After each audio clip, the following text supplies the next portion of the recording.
যেটার বিনিময়ে উনি বিক্রি করে হলো একটি নোবেল পাইল, এবং উনি আজকে সরকারে রয়েছে, অথচ সরকারে গিয়ে বর্তমান প্রধান উপদেষ্টা হয়ে সেই সকল সোশ্যাল বিজনেসম্যান যারা উদ্যোক্তা রয়েছে তাদের কথাই তিনি আজকে ভুলে গেলেন।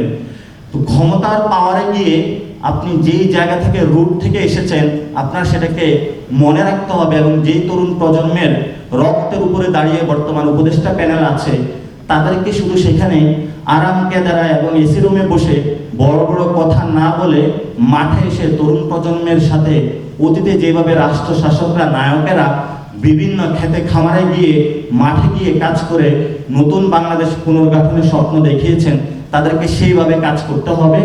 আরাম কেদারা বসে যদি তারা কাজ করে নতুন বাংলাদেশ তারা পুনর্গঠন করতে পারবে না। ইনশাআল্লাহ আমরা যখন সরকার গঠন করব, ভবিষ্যতে তরুণ প্রজন্ম পার্লামেন্টে যাবে, আমরা এই ধরনের কর্মসূচিগুলো নিয়ে আমরা যাব। আমরা শাসকের ভূমিকা অবতীর্ণ হব না। আমরা যেখানে শোষণের মধ্য দিয়ে নতুন শাসন ব্যবস্থা কায়েম করতে চাই বাংলাদেশে, আমরা জনগণের সেবক হিসাবে কাজ করব, জনগণের মধ্য দিয়ে গিয়ে কাজ করব, এবং জনগণের যেই আকাঙ্ক্ষা সেই আকাঙ্ক্ষাটা রাষ্ট্রীয় জায়গা থেকে সকল জায়গায় আমরা বাস্তবায়নের জন্য আমাদের জাতীয় নাগরিক পার্টির পক্ষ থেকে ইনশাআল্লাহ আমাদের কাজগুলো চলমান থাকবে। আজকে যারা উপস্থিত হয়েছেন এখানে আপনাদের সকলকে ধন্যবাদ। যারা মিডিয়া ভাইয়েরা উপস্থিত হয়েছেন আপনাদেরকে অনেক ধন্যবাদ। ভবিষ্যৎ বাংলাদেশ পুনর্গঠনে যারা মিডিয়া ভাইয়েরা রয়েছেন, অনেকে মজু জার্নালিজম করছেন, অনেকে মেইন স্ট্রিমে জার্নালিজম করছেন, আপনারা ফেসিবাদের কোনো অংশ হবেন না, এবং নতুন বাংলাদেশ পুনর্গঠনে আপনাদের যতটুকু শক্তিমত্তা রয়েছে, আপনাদের উপরে জাতি তাকিয়ে রয়েছে, আপনারা সেই জায়গায় যারা ফেসিবাদী, আপনাদের যারা সহচর আওয়ামী ফেসিজম রিজিমের অংশ হিসাবে কাজ করেছে তাদেরকে জনতার আদালতে তুলে দিন।